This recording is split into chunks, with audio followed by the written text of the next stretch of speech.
দোস্ত ভালো করে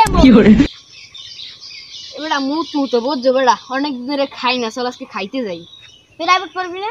না বেড়া প্রাইভেট থো বেড়া, অনেক দিন ধরে পিনিক খাইতে আসসালাতে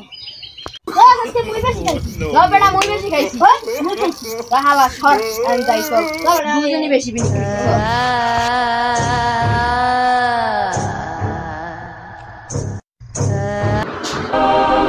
আমি দেখি তুই কি তাই দেখছ সব পুরনি হাবিলিতে যাই দিই নো নো নো দিতে তুমি চল দিতে যাই বিচে দিয়েছি সব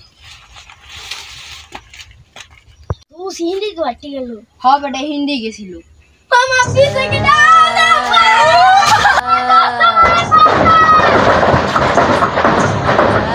ও ম্যাডাম আমার বন্ধুরা মার দিয়ে লাইলো এর মধ্যে কি না কি আছে আমি পাগলা কেন্দি বন্ধ তান্ত্রিকে ধারে যাই কি করে বাবা বাবা বাবা কুত্তায় দে বিলইরে খাবা এই আমাদের সাধু বাবা।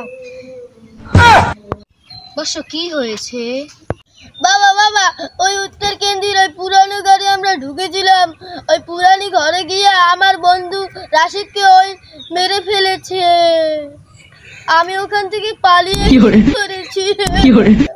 এবারটা হ আমি বুঝছি ওই উত্তর কেন্দ্রের ওইদের কথা কও না, হম ওই জানি এটা কাহিনী আছে আমি কইতাছি খারা এবারে দেহ না কত রোদ্দুর বেটা ছাতা লইয়া যা আনতে ওই পুরানি হাবিলির কথা কইতাছি বেটা ওখানে অনেক ভয়ঙ্কর একটা কাহিনী। একদিন একটি মেয়ে তার বয়ফ্রেন্ডকে একটি পুরনো ঘরে আসতে বলে, তখন তার বয়ফ্রেন্ড আসে। পরে তার বয়ফ্রেন্ড যখন তাকে একটি কিস চায়, কিসটা না দিলে তখন তাকে তার বয়ফ্রেন্ড আর একটা পুরনো ঘরে নিয়ে তাকে মেরে ফেলে। এবার বুঝছো বেটা ওখানে কি হয়েছে? বাবা বুঝছি, এখন ওই ভুট্টাকে মারার চেষ্টা করো, নকলুম আমার বন্ধুকে মেরে ফেলেছে। হ্যাঁ বেটা চল ভুট্টার মারতে হইবে চলো। কি করে কি করে কি করে ও হ্যাঁ আমরা আবার নেওয়া লাগবে। নো নো নো নো আমার এই জায়গা মামা আমি মন্ত্র কইতাছি এই দমে দমে তালি টোপ তালি কই পালি সই পালি শু হয় দেখি